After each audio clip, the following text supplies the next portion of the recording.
જૂનાગઢ ભાજપમાં ભડકો શહેર પ્રમુખ ગૌરવ રૂપારેલિયાની સામે પાર્ટીના જ નેતાએ લગાવ્યા ગંભીર આરોપ।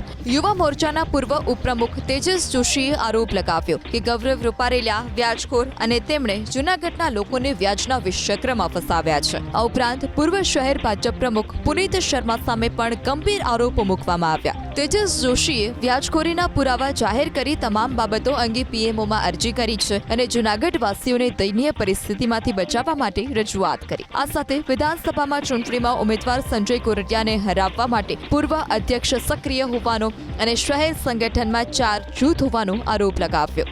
તો કોંગ્રેસમાંથી આવેલા લોકોને હોદ્દા આપવામાં આવ્યા જ્યારે પાયાના કાર્યકર્તાઓની અવગણના થઈ। બ્રહ્મ સમાજને અન્યાય કરી આરટીઆઈ એક્ટિવિસ્ટોને હોદ્દા આપવામાં આવ્યા હોવાનો પણ આરોપ લગાવ્યો। આ સાથે જ કહ્યું કે જૂનાગઢ મહાનગરપાલિકા ભ્રષ્ટાચારનું હબ બની ગઈ છે, જ્યાં શહેર પ્રમુખે પોતાના માનીતાઓને ગોઠવી વહીવટ ચલાવ્યો। બાંધકામ શાખામાં જવાબદારી આપવામાં આવી છે। કાળવા નદી પર ગેરકાયદેસર બાંધકામનો રાફડો ફાટ્યો છે, જે મોટાભાગના પુનિત શર્માની મીઠી નજર હેઠળ થયા છે। તેજસ જોશીએ તમામ પુરાવાઓ જાહેર કરવા તૈયારી દર્શાવી છે અને પોતાના જીવને જોખમ માટે શહેર પ્રમુખ અને પૂર્વ અધ્યક્ષને જવાબદાર ગણાવ્યા। તો બીજી તરફ શહેર ભાજપ પ્રમુખ ગૌરવ રૂપારેલિયાએ પોતાનો બચાવ કરતા કહ્યું કે આ પાર્ટીની શિસ્ત નથી, તમામ આરોપો પાયાવિહોણા છે।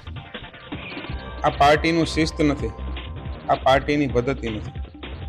બીજું એમને પણ જે વાત કરી પૂર્વ પ્રમુખની સામે ઓકળાની, એ પણ મેં આપણા મીડિયાના માધ્યમથી વાંચ્યું। મારા હિસાબની આ ચિત્ર છે, એ મારો હિસાબ કે મારી યાદીમાં કે મારું કંઈ નામ નથી, કોઈના કાગળની હિસાબની ચિઠ્ઠી આવી જાય, કોઈના મકાનની ચિઠ્ઠી આવી જાય, એનાથી કંઈ મારી વાત છે એવી કંઈ સાબિત થતી નથી।